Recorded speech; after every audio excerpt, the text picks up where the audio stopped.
on. 17 after 9. Years ago, the words BlackBerry thumb, text neck, and screen sightedness did not exist, but now they are real, and they're real health issues, not just some fun word here. We want to bring in our text expert, Dave Hatter, now. And Dave, a cell phone, smartphone addiction.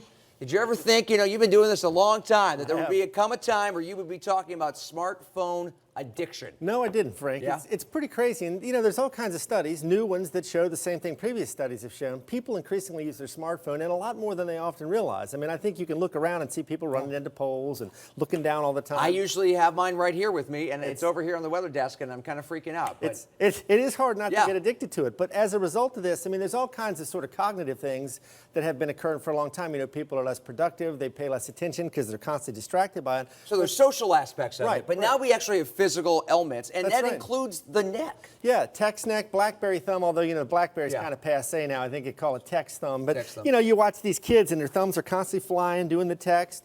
It's a lot of repetitive stress injuries and or ergonomic things where you're holding your body in weird ways. Like with your head looking down, the chiropractor said, a guy named Dr. Bob Yakovic, that your head weighs about 60 pounds when you're holding it straight down looking at this device.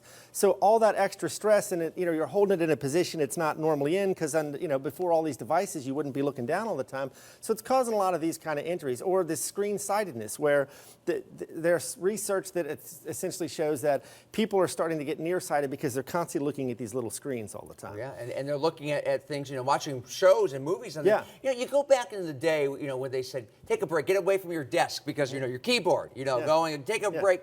Well, now we've got that keyboard with us 24/7, and there is no break. So what are some of your recommendations here? Because, I have this debate with people sometimes. They take a break from the phone.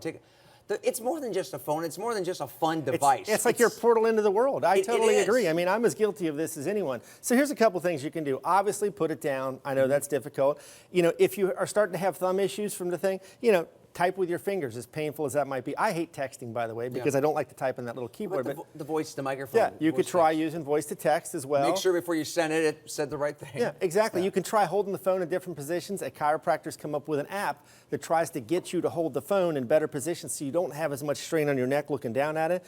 And there are other apps out there, too, that can potentially help if you're not willing to just put it down, like Moment. Moment is an app you can put on your phone. It will track how much time you use it. So first off, you have some idea of how much you really are using it. I guarantee it'll be more than you think. Absolutely. And then secondarily, you can use that to help set limits. You can kind of force your Moment. In the moment or Moment. It's in the moment is its URL, but the app is actually called Moment.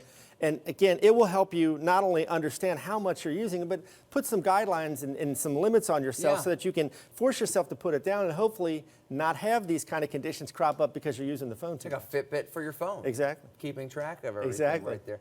So these problems are going to continue. I mean, I don't see these things going anywhere. I think they are, and even despite those names, they're now collectively called techitis, right? Oh, You're getting techitis from using these devices too much. Is that in the Merriam-Webster book yet? I don't know. I'm sure it's in the Urban Dictionary, Frank. I don't know if it's made it all the way to Webster's yet. It might. It will eventually. I predict that it will, like so many of these crazy terms. See, I have mine, which I'm always running that battery down. So at night, I have it plugged into the bed, but those cords they give you are so short. So like I'm leaning like this, and I'm still on it, but laying down.